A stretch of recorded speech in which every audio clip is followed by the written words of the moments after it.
Hi, everybody. Today I am going to be interviewing Melissa Denyce from Love Covered Podcast. So I'm going to go ahead and introduce her, and then we will begin with the interview. So, Melissa Denyce is a pre birth and spiritual experiencer, content creator, podcaster, speaker, writer, artist, wife, and mother. Her one desire is to achieve God union, guide others to do the same, and create as much love, beauty, and joy on this earth as possible in the process. You can find her on YouTube at Love Covered Life Podcast and on Instagram and TikTok at Melissa Denyce. And I'm going to put all of her links down in the description box so everybody, you can check those out and start following her on all of her channels. So welcome, Denyce. Thank you so much for being here. Thank you so much for having me, Stephanie. I'm really excited to have another conversation with you because we've had a couple previously, and honestly, those were two of my favorite interviews that I've ever done. I just feel like we have such good energy together. Oh my gosh, thank you so much. It's such a cool story because I've told you this before, but your channel has been my favorite channel for a long time. And I mean, I don't know how long, but like for a while. And so I just made a comment on one of your videos. And then you Mhm. asked me to be on your channel, which I thought was, oh my gosh, this is my favorite channel and I get to be on it. Aw, that's so amazing. I do remember you leaving that comment, and that's how we started talking. Yeah, so thank you so much. And this is so cool that, after being on your channel, then I get to interview you because it's like the tables are turned. Right. Because usually you're the one asking people questions and interviewing them. Yes. So, Yes. and I'm just really happy to introduce you to my audience because I don't, probably maybe some of them do know about you already, but maybe a lot of them don't. So that's why I wanted to bring you onto my channel to tell everybody about you, and also because you have so many interesting stories. So I'm going to begin by asking you about some of them. So the first question I have for you is that I know that you have had some pre-birth memories. And did you always remember those, or did they come back at a certain point? There's a couple of them that I've always remembered. There's a few more that came back to me later, and when they came back to me, I remembered knowing about them when I was really little. Right. So which were the ones that you always remembered? The ones that I always remembered, the first one is part of my life planning process, and the only sliver of that I can remember is asking for red hair.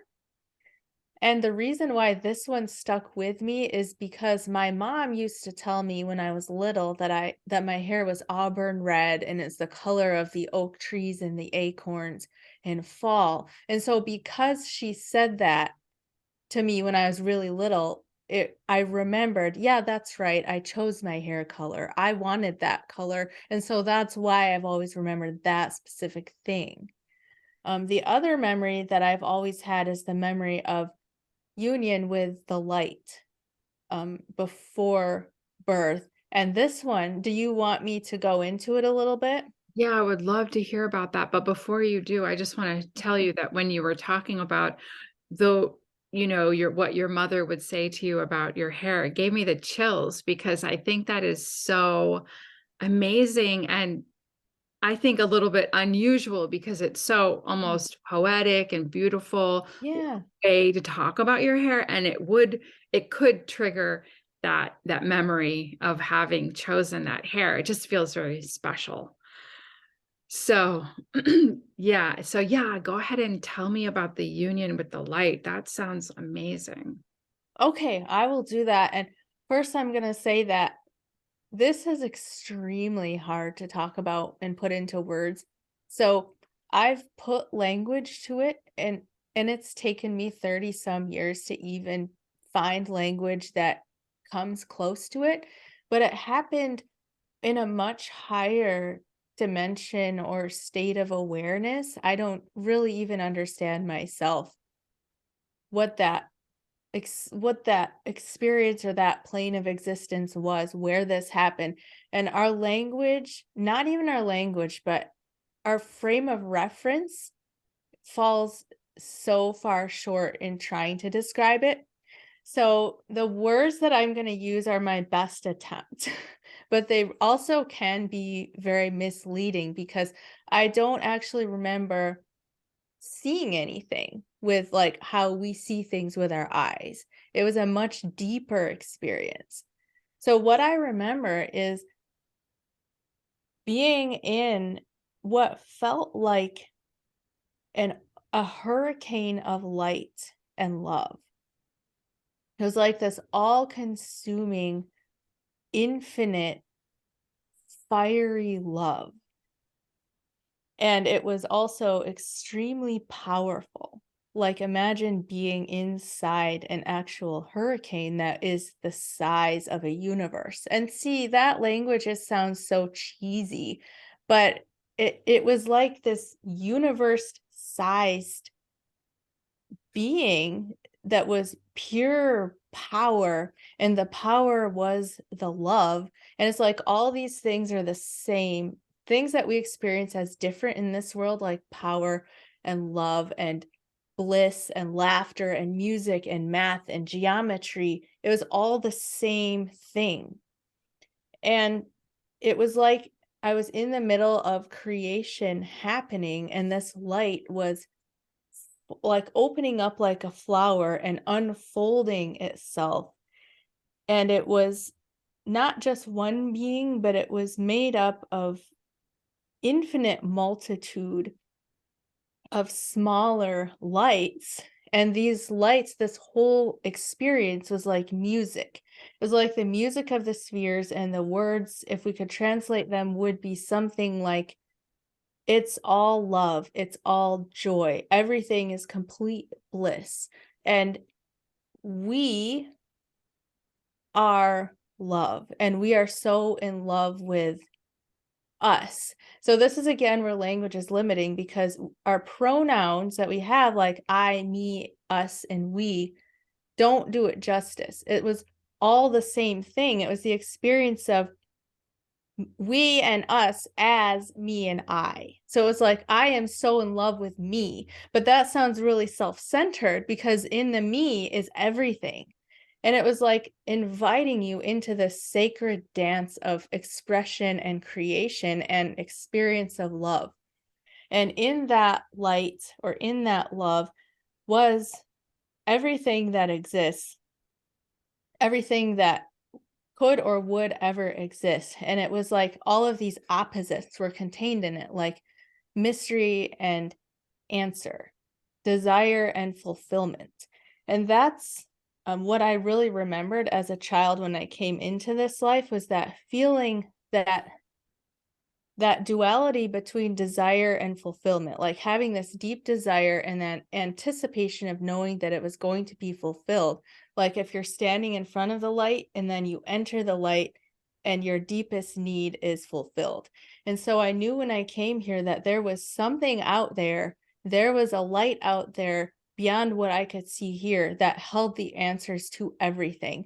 And I remembered how blissful it felt to be in that light. And my entire existence became about, how can I experience that again? What was it? Where did it go? And how can I get that feeling back? So that's what I remembered as a child about the light.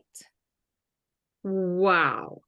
So do you feel that having that memory and that knowing when you were growing up or throughout your life, well, especially growing up, because did you feel like it made your life harder knowing that, because you were kind of like in the absence of it, like you said, you were wanting to get that back in some way, or it could be a mixture of both? Or do you think it made your life better, having that knowing and having some glimmer of hope that, you know, that it exists, it's real, it can help you in your life. Did you Mm. feel like that?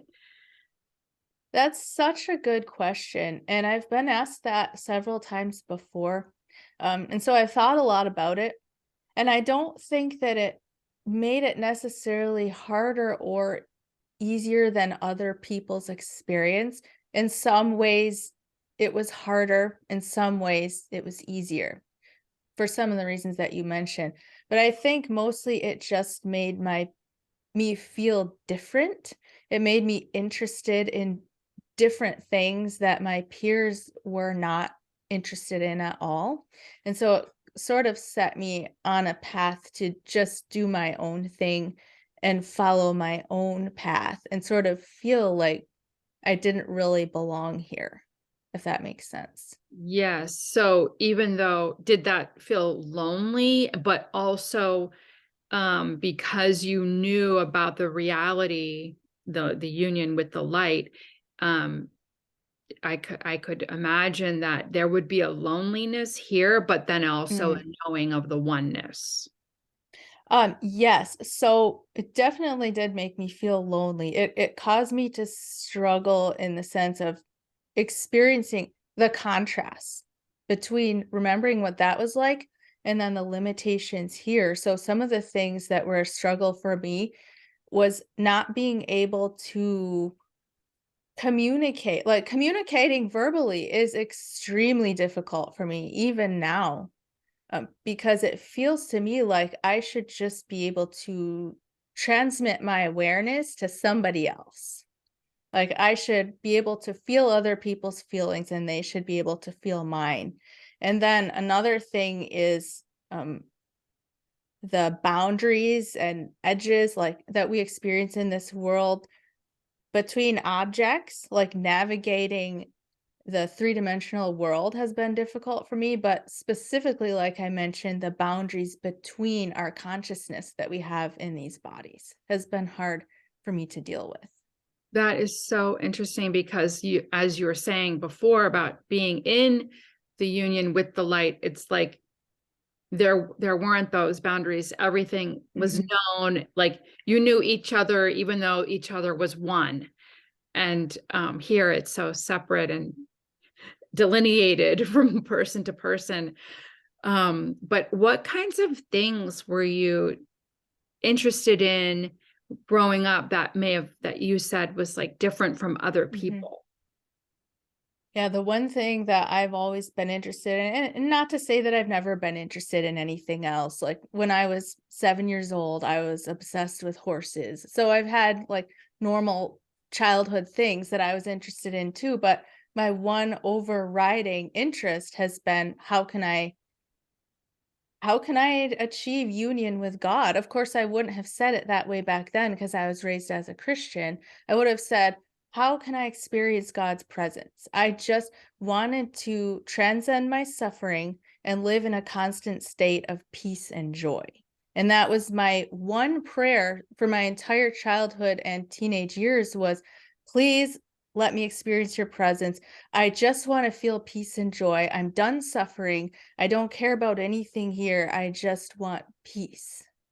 Wow, wow. And you mentioned that later on you had some other pre-birth memories come back to you. What do you think was the catalyst for those to come back, and what were those memories?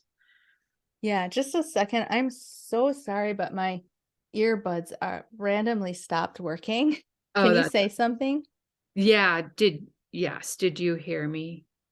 I'm going to plug my speakers in. I'm so sorry. Okay, while you're doing that, I'll just talk to the audience about my technical skills. I don't have any. So I don't edit videos. And I've said that so many times in my videos. So most of you already know that. But I told Melissa at the beginning that we're just going to record and go with it. I don't know how to edit. I don't edit. And we're just going to go for it. And so it's kind of funny that this happened in an interview. And as you know, if you watch my channel, I am not someone who usually interviews other people. So I'm a novice at all of this, but I'm sure you all understand and literally don't care and probably find it amusing. So most people would be editing out stuff like this, but I'm the real deal and you guys are getting the real deal while we wait for Melissa to come back. Okay, can you hear me? Yes, I am so sorry about that. I don't know what happened.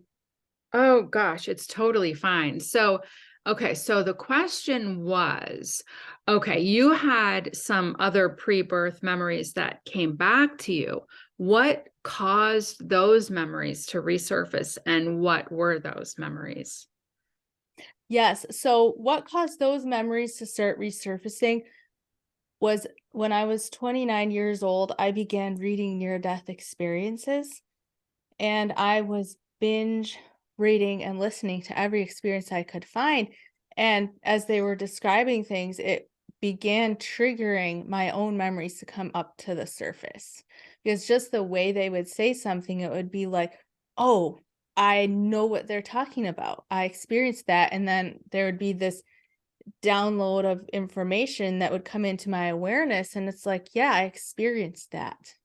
Wow. So what were some of those memories that came back? Hmm. The one that I talk about the most often, and I remembered this when I was really little. I remember being in this realm that was completely made of white light. And when I was young, I called it the Garden of Light. And because I felt like I was there and I was a really young, innocent soul.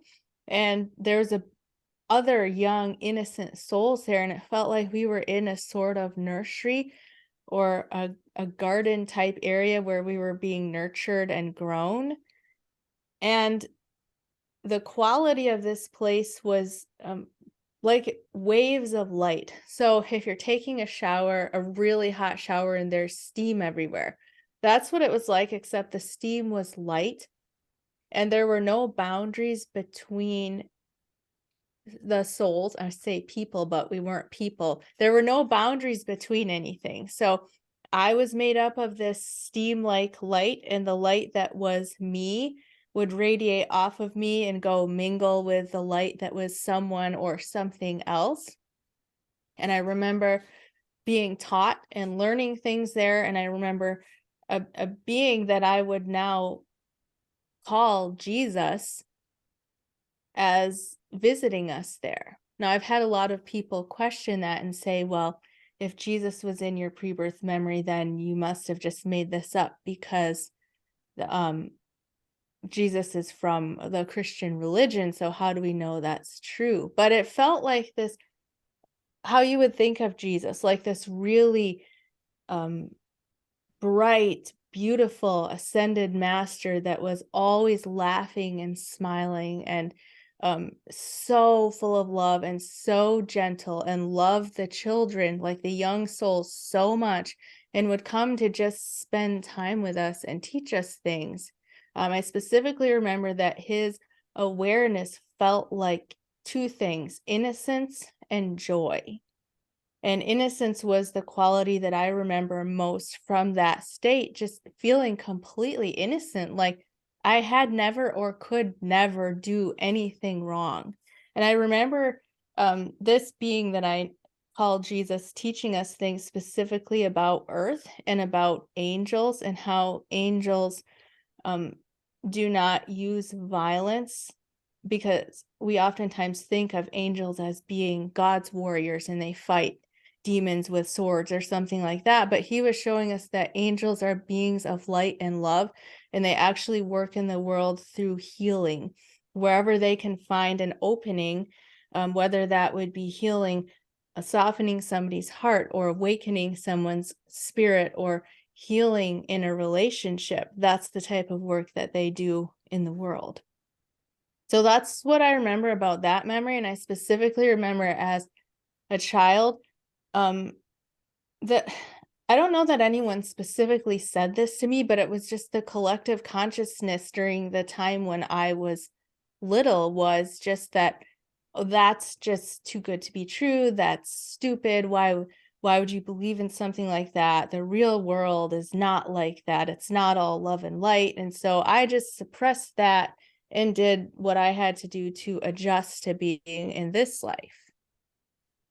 That must have been so confusing because why did you wonder why is there so much like darkness and hatred and violence and crime and war on this planet when you knew the truth of what is really real?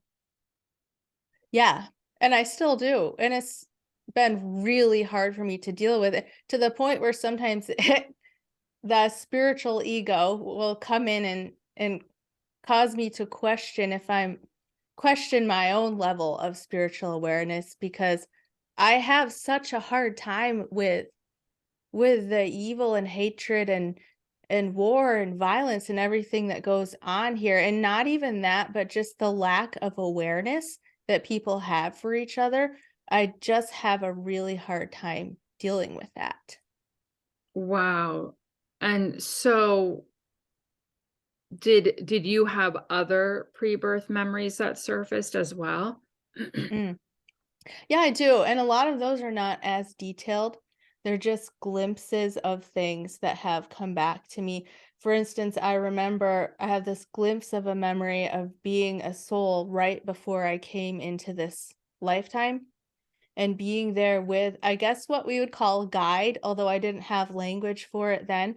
Just this like orb that was much brighter than me and much more advanced than me was there with me. And again, I felt like young, innocent, completely innocent and free. And like I felt so ready to go into this. And I really truly thought I'm going to remember who I am and I'm going to still feel this innocent and this free and this empowered to do what I'm going down there to do. I'm going to feel just like this and it's going to be so easy. Oh my goodness. And it didn't turn out to be like that, I guess. No, I no. As we all know what it's like being human. Wow, so you were talking about how in before how you were like these young innocent souls that seemed to be nurtured and and guided, you know, and Jesus came, or a being like Jesus came and was, you know, more advanced, and then you were talking about coming here and having a guide who seemed more wise and advanced, and you talked about your energy flowing and then being able to merge with the others, and how in the union with light it was as if you had individuality and everybody did, but it was all merged as one at the same time. So Yeah. did you get the sense that souls are created and they do go through an evolution of experiences and becoming wiser and wiser, or and more powerful in many ways, like with Mm. their abilities or gifts, and that but that the individuality of a soul always remains, but we're also like one with the oneness and the light? Did you get a sense of these things? Those are like such good questions. And I think the questions we all want to know the answers to. Going just off of my memories, I would have to say that yes, we're going through some sort of evolutionary process just because there were beings that were more advanced than me. I don't think that they would like us using the words advanced or evolution necessarily because I don't think that we're going through this process because we somehow are lacking in some way and we have to evolve because we're less aware, because in that state I was completely innocent, I was completely perfect.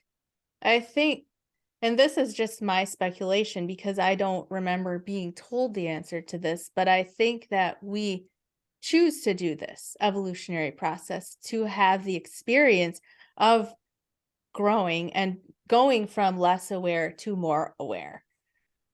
And in response to your question about individuality, in the memories that are clearest to me, I did have an individual consciousness. But again, I think that that's something that we can choose to experience or not experience. And I don't think it's necessarily that we have to be one or the other. Like, eventually we're going to lose our individuated sense of self and we'll never have that again. I think we can choose to go back and forth depending on what type of experience we want to have. Okay, interesting. So I also am aware that you have had some spiritually transformative experiences. Would you like to talk about those? Yes, I would love to. So when I was about the age, I don't remember if I was 18 or 19, but it was somewhere in that time frame. Like I said before, I was raised in the Christian faith and I was seeking spiritual experiences. And my greatest desire was to experience God's presence because I knew that I would feel bliss. I knew that my suffering would come to an end. And that's what I wanted. And so every night before I went to sleep, I would pray and ask for a spiritual experience, and I would beg to feel God's presence. And for years, nothing ever happened. And then one night it did. And I have no idea why it happened that specific night. So I was laying in my bed on my back. I was praying my usual prayer. I was definitely still awake and my eyes were closed. And suddenly I was in another reality. So there's two phases to my experience. In the first phase, I still perceived myself to be in my body on my bed, but it was like I was also like another reality had been superimposed over the physical reality that I was in, or I somehow expanded into that reality. And I experienced myself as floating in an ocean of love. And I felt these waves of love washing over me from my feet to my head. And I noticed that it was not only washing over me like waves of water would, but it was also going through me. And it was wiping away all of my suffering, all of my pain, everything that I had experienced in my entire life was just gone. And I became more aware of the love, and it felt like a force field of love that was also a presence. I want to say a being, but I don't think it was like an individual being like we think of a being. It was a presence, an awareness, and it was extremely powerful. It was infinite. And I instantly recognized it as what I had been taught to call God. But I also recognized it from before, from my pre-birth memories. And I knew instantly it was the thing that I had been seeking for my entire life. And I said to it, "Where have you been my entire life? I have been looking for you my entire life, and now you are finally here." And I I began to become less and less aware of my body and more feeling like I'm just floating in this infinite field of love. And it felt to me like I distinctly felt the masculine and feminine properties of it. It felt like I was being nurtured in my mother's womb and held in my father's arms at the same time. And it felt like it was all the different types of love that we can experience in this world between mother, father, sister, brother, lover, friend, pet, whatever, all put together and magnified by a million. And this is where words really fail me because there are no words to describe this feeling. There isn't even a feeling in this world that we have to even put language to. But it is the the closest it could come is the feeling of being so safe and so secure and just overcome by the knowledge that all is well, all has always been well, and all will always be well. And there is absolutely nothing that could ever hurt you because you are so securely held and loved. And I felt like I was just falling back into this infinite heart of the universe, and landing in, like, just landing in the heart of the universe. It's really hard for me to find words to describe this. So I could have stayed there forever. And I told it I wanted to stay there forever. I did not want to go back to my life of pain. And at some point, I began expanding. My consciousness began expanding out of my body. And this is where the second phase begins. I found myself somewhere up in the universe, up above the earth. And I realized that I could know anything that I wanted to know. So this is what near-death experiencers call an experience of ultimate knowledge. Of course, I didn't know that at the time, but I just knew that I could ask questions. So I began formulating questions in my mind, and as soon as I had thought of a question, I would receive the answer to that question and how that answer fit in with everything else in the universe. And when I would get the answer, then I would think like 4 or 5 more questions and get the answers to those questions and how those things fit in to everything else in the universe. And this was happening at the speed of light. So, on the one hand, it was like I'm receiving these massive downloads of information. And the more information I receive, the more my consciousness is expanding. And it happens so fast. It was like I expanded at the speed of light, just like this. My consciousness was large enough to encompass everything that it was possible for me to know. And it felt like everything in the universe was happening inside me. Now, on the other hand, because time works different there, this is what was happening from another level. As I was receiving this information, I was being shown things, and most of those things I cannot remember, but there's a couple of them that I do remember. So the first thing that I remember is that I was looking down on the earth, and I saw that the earth is made of brilliant light, and everything in it is made of brilliant light. And the light is the love of God that is holding everything, not only is holding everything, but is everything, including you and I. So we are made of light, and we literally are the love of God. And there's nothing that we can do to get away from that, no matter how hard we try or how far we think we're running. We actually are the love of God, and we can't do anything to change that. And I use the word God because I was a Christian at the time. And so this is the language that I was being given because it was comfortable for me. So I was shown that from God's perspective, he's looking down on us, chuckling at our mistakes like a grandfather would chuckle at his grandchild that's getting into some trouble. And it I have to be really careful saying that because it could be taken really, really wrong. But from God's perspective, there's nothing that we can do wrong. This is all a learning experience, and everything is ultimately leading back towards love. The second thing that I was shown was when I was at my most expanded, I looked down and I saw this beautiful multidimensional Mandela pattern.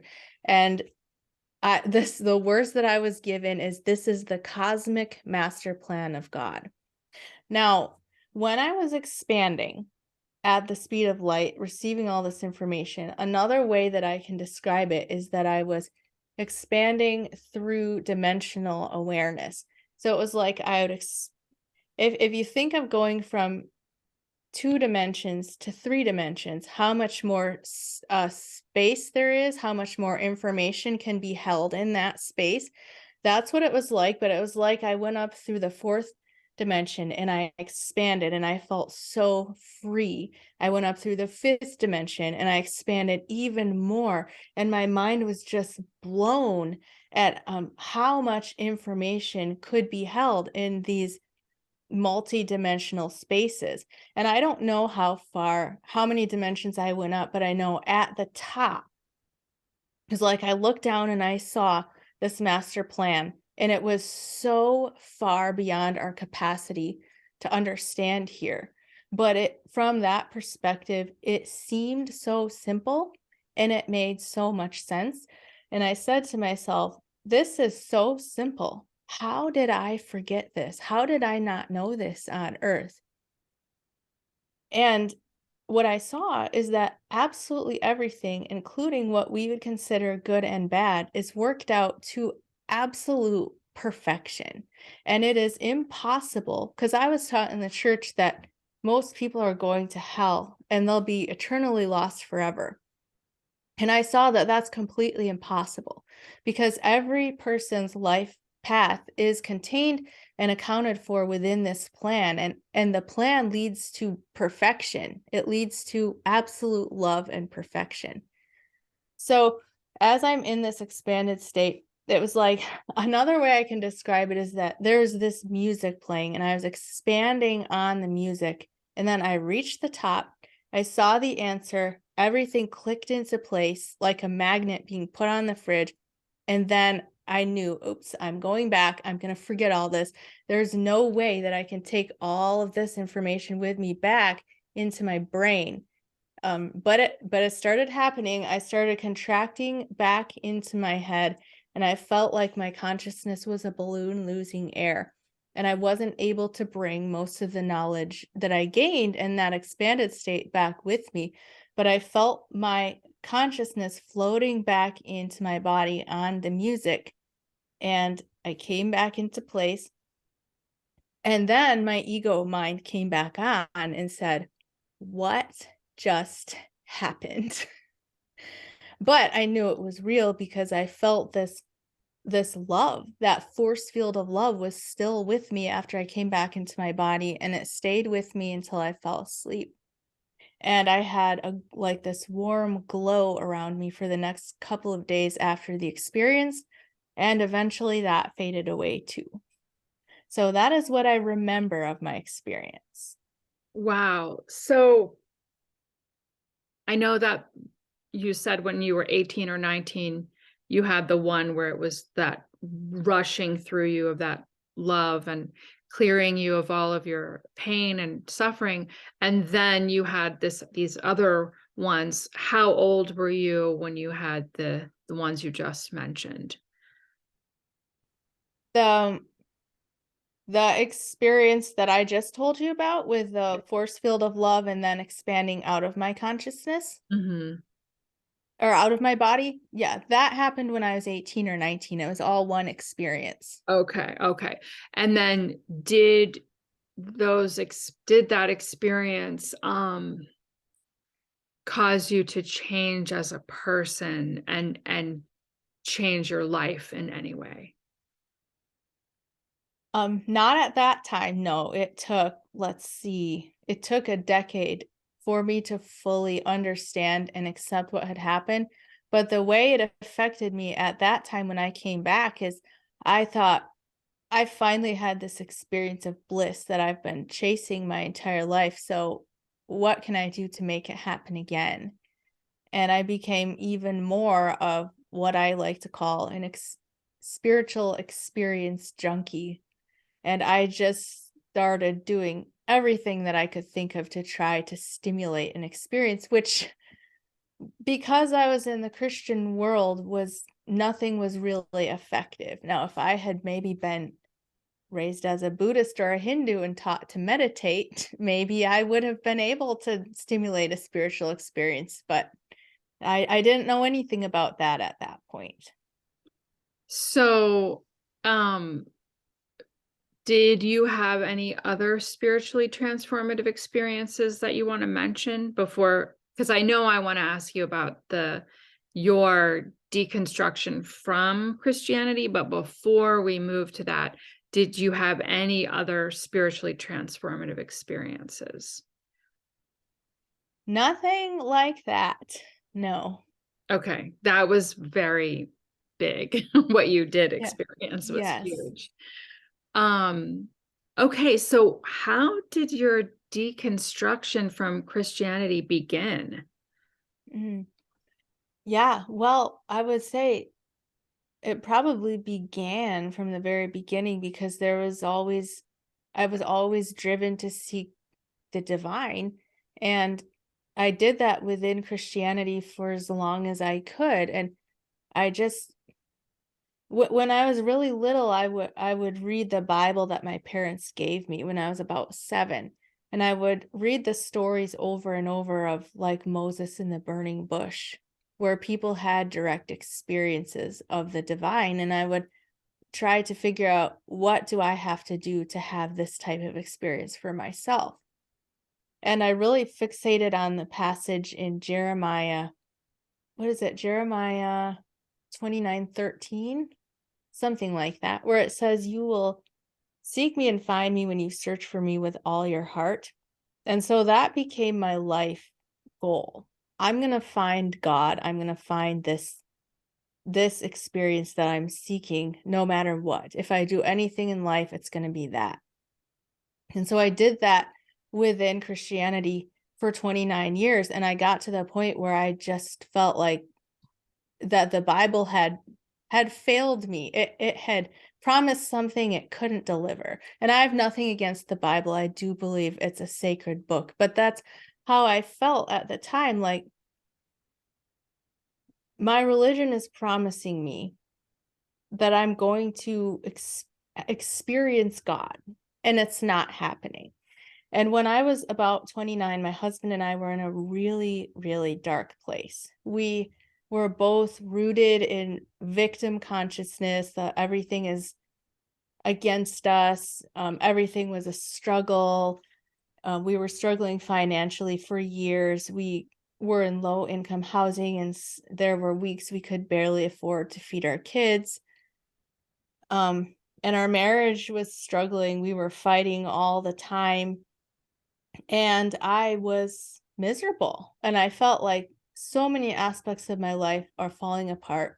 And I'm just to the point where I'm going to follow whatever I feel is true, because I need to find some answers here.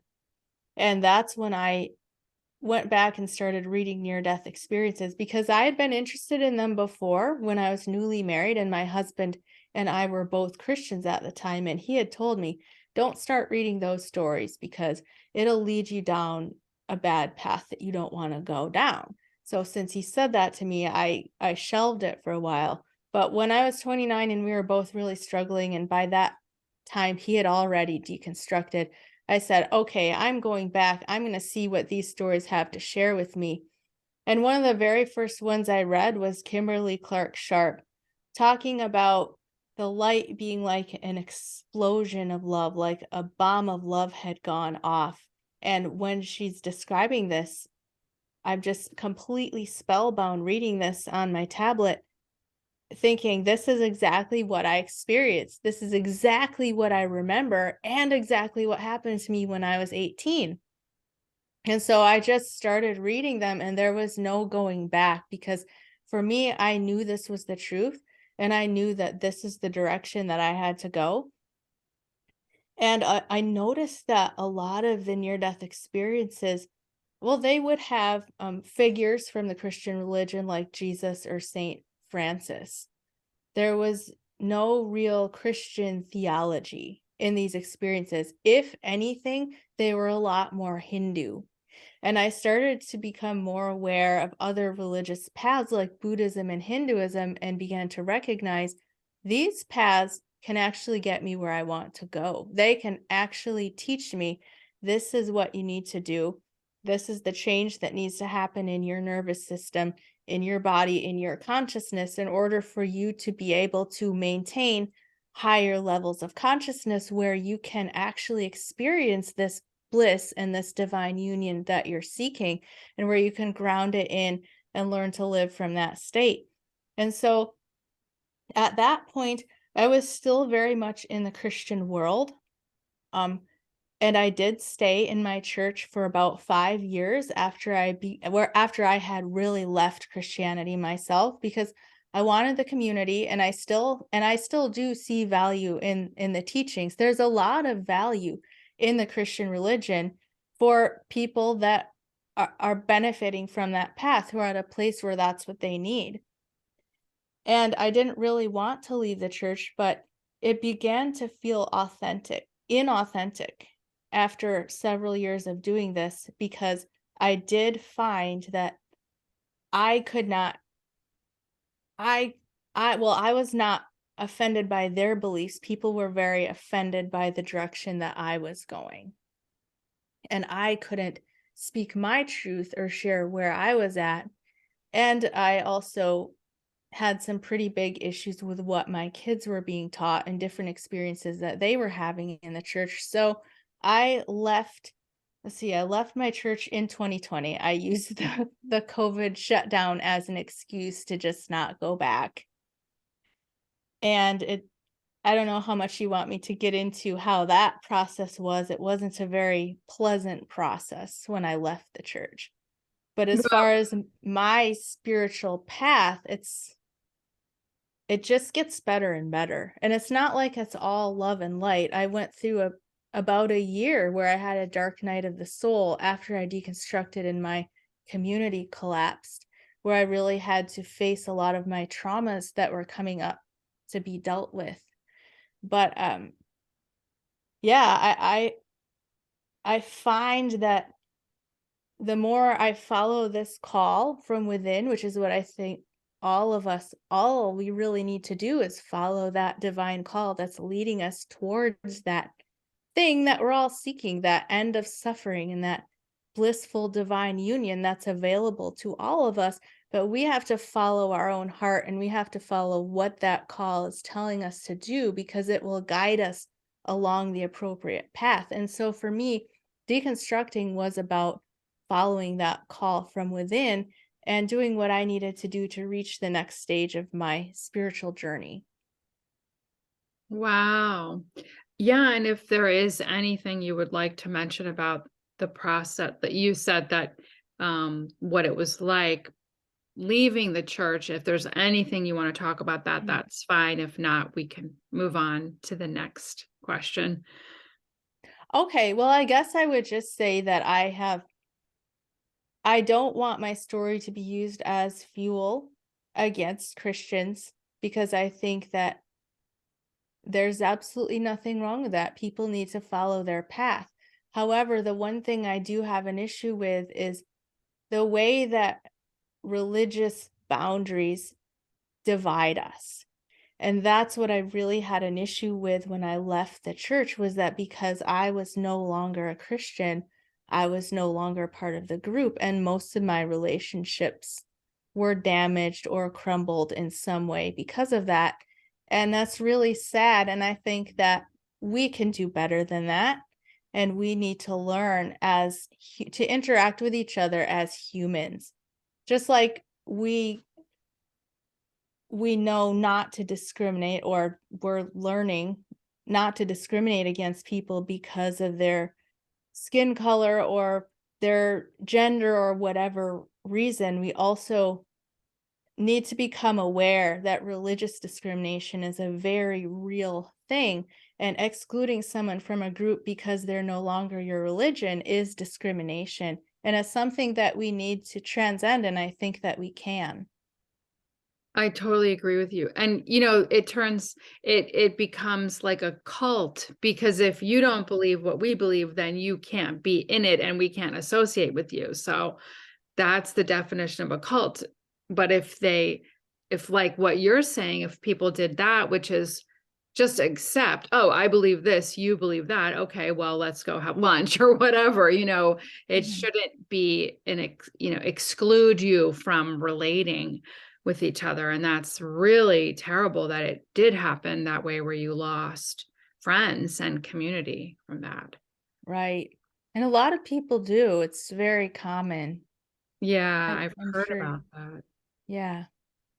Yeah, it's hard, and I know because I even went to a church here just for the experience and the music, and because this church has really good music, and I knew going there that if anybody asked me any questions about myself or what I do for a living, that I would have to kind of bend the truth a little bit in order Right. to go to the church or be, not be ostracized or looked down upon, or I mean, even be told that, I'm doing bad or wrong things. So it's very delicate, topic, and I get that. So it's so recent that you left the church. I mean, that was very recent. Do you feel that I know you said you went through a dark night of the soul. Do you feel that now at this point your life has been getting better since then? I do. My husband and I actually made a really drastic decision and we moved across country. And we didn't move because I went through the deconstruction. Well, at least I didn't. I think that might have been part of his thought process, like just trying to support me and get me in a different environment. Um, but that's done wonders for me, just starting over in a new place, and we moved back home, so we're surrounded by family and friends from our childhood, and it just feels like a really supportive environment, so that's helped a lot. I don't think that anybody would necessarily have to make such a drastic decision, as that, but setting boundaries in life wherever you're at and maybe distancing yourself from situations that are stressful for you, at least until you can um, find peace with those things, can be really helpful. But the other thing is just really digging deep and pursuing my own spiritual path, which it's become very clear to me that my goal is to rise above my own suffering, to transcend suffering, and to really deal with my attachments and judgments that are causing all of that suffering. And so the more I do that, the more I experience inner peace. Good. Wow. So how did you decide to do the Love Covered podcast? When did you start doing that, and what made you decide to start doing that? Mm, yes. The first video that I made that really started to get some attention, because I was playing around with YouTube just for fun, making parenting videos or whatever, and nothing really happened with that. But about the time that I started reading near-death experience stories and started to have my spiritual awakening, I just wanted somebody to talk to. And I didn't have anybody in my personal life. There were a couple people, but they were long distance. And and I just thought to myself, there has to be somebody else out there who's had similar experiences that wants to talk about all this spiritual stuff. And so I made a video about my pre-birth memories and I put them out there. And it did pretty well. It got enough feedback that I thought I'm going to keep making videos.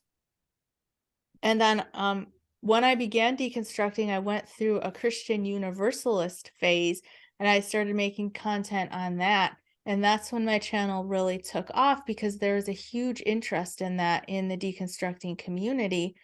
And I just, people interacted and people supported me and my channel started growing. And so I felt really called to keep making this content for people because there's such a huge need in the deconstructing community because so many people feel so alone in it. They don't have anybody that they can talk to.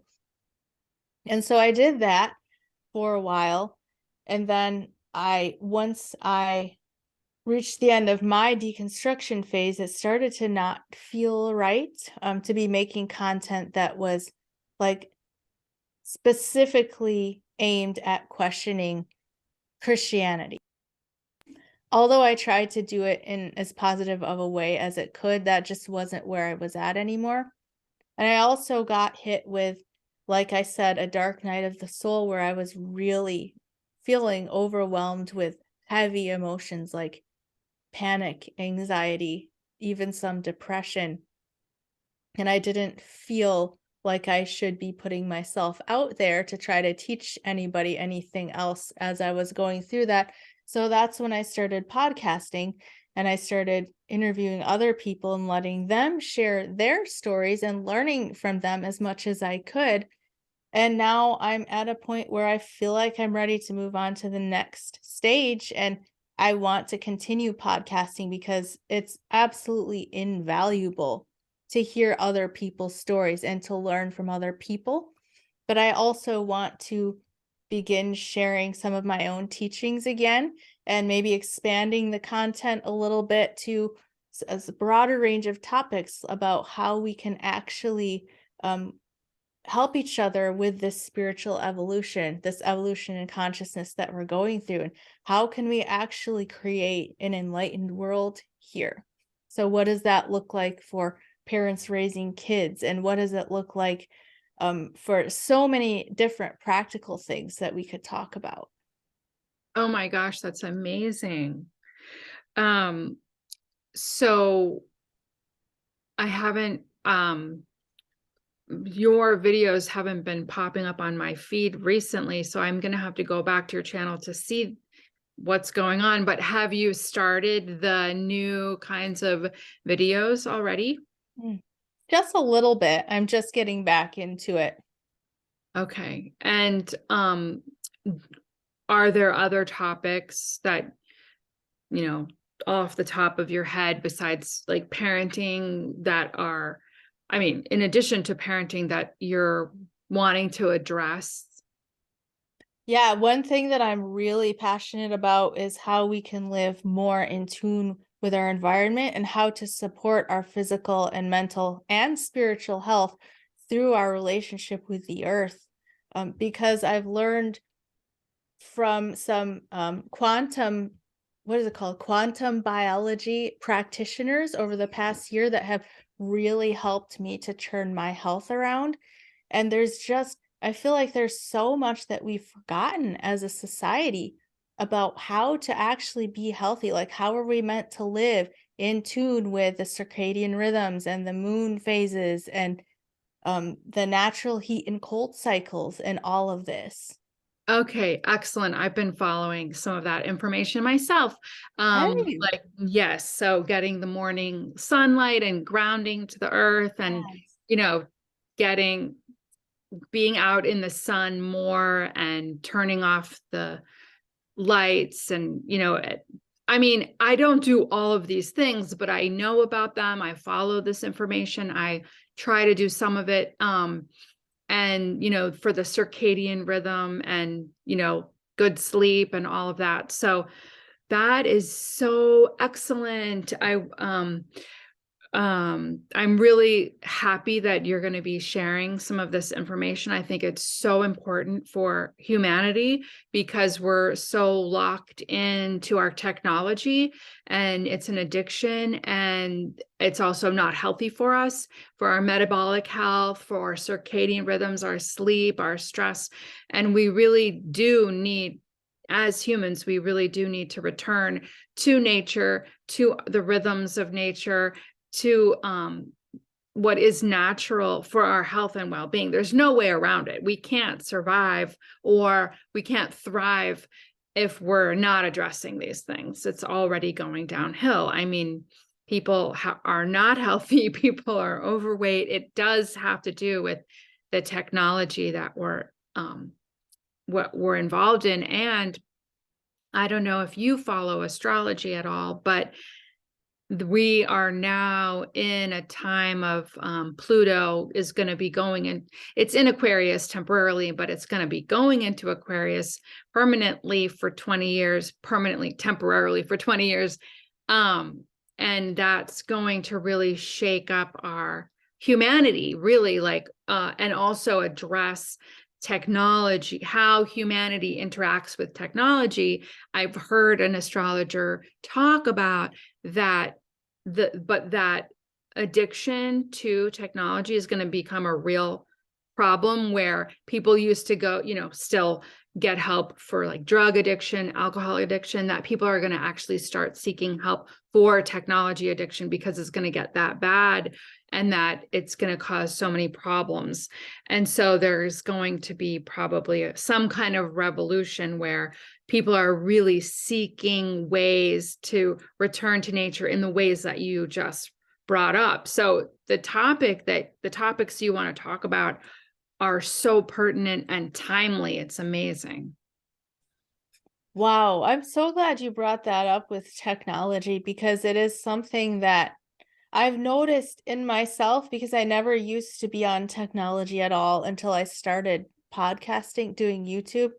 And then I worked so hard for a couple of years where all I was doing is working all the time. And it messed up my health completely, probably because it threw my circadian rhythm off. But also I started developing what I can only imagine are symptoms of like attention deficit when I didn't have that before. Not that I'm saying there's anything wrong with that, but I didn't have it before and then it developed. And I really feel like it's because of the constant screen, like the constant screen being in front of me, notifications going off, and you're never actually just present, just focused. And that can be a real problem for somebody who's trying to expand their consciousness because the first thing that you have to learn if you're going to meditate is how to focus your awareness. And Right. and I feel like I'm also fighting this with the way our kids are being raised too, being completely addicted to screens. And so trying to find a healthy limit with my kids and how much screen time is okay and how can I teach them these other things too so that they're not inhibited in their ability to pursue their own spiritual evolution. That is so important with the kids. It's hard to manage that, I would think. I mean, I have a son, I did limit certain things, but my son is a chess player and I let him play chess all of his waking hours and it was online, but I didn't let him do other things, certain other things. But so it's tricky, the whole technology thing with kids. And but is there anything else that you would like to mention about what you do or you're doing that you want people to know about? Oh, thank you so much for asking. Right now, it's pretty much just YouTube. You can find me on Instagram and TikTok at Melissa Denyce, and I'm trying to get better at posting there, but honestly, I don't very often. So it's mostly YouTube, and um, I am in the process of creating a course that I hope to release at some point in the future, but it's still in the beginning stages. What's that course going to be about? Well, I'm still like laying it all out, but I want to create something for people to help them expand their consciousness at wherever they're at in their journey. So in my life, I've experienced several what I would call stages of spiritual awareness. I experienced what I call victim consciousness, then I moved into creator consciousness, and then I've experienced what I like to call now bliss consciousness, although I may change that name. I'm not sure yet. And then there's other levels. There's some below, there's some above, which I have no experience of those, the ones that would come after where I'm at. But can you still hear me? Yes. Okay.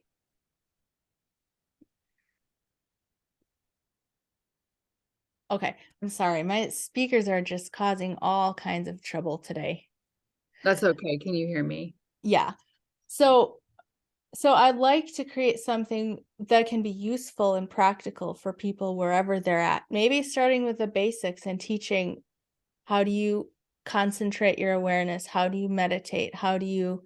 Um how do you release your emotions? Just basic skills that we're not taught as kids. And then moving on to some deeper things like how do you deal with your attachments? How do you begin to experience higher states of consciousness? How can you actually begin to feel that bliss that we're all seeking. Oh my gosh, that sounds wonderful. It's like literally what people need, practical things, got, and guidance for different stages that people are going through. That is so Mm, good. mm. And then I know you do a little bit of painting. Did you want to mention anything about your art? Oh yeah, I forgot. Thank you for mentioning that. I have a website, lovecoveredlife.com, and I do some painting every so often, and I have my paintings posted for sale on my website. Okay, great. So on my end, I think that's all of the questions that I had for you today. Is there anything else that we forgot to cover? No, this has been really enjoyable conversation. Thank you so much for having me. Oh my gosh, Melissa, thank you so much. It has been so deep. I mean, I think people hopefully, I mean, not hopefully, I know they're going to be going right into your experiences with you as you're describing them, just like I did. I was captivated, and Mm. it's just amazing. And I'm so glad you were able to share those with us. So thank you so much. I'm going to include, like I said, all of your information in the description so people can follow you and find you. And yeah, maybe we'll talk again one day. Yeah, we definitely should. Yeah, because we have a lot of topics we could cover. So anyway, thank you so much, and we'll see you again one day in the near future. Okay, thank you so much, and I'm so sorry about my headphones. You know what? It keeps it real, and people like that. So that's great. Thank you. Okay, bye, Melissa. Bye.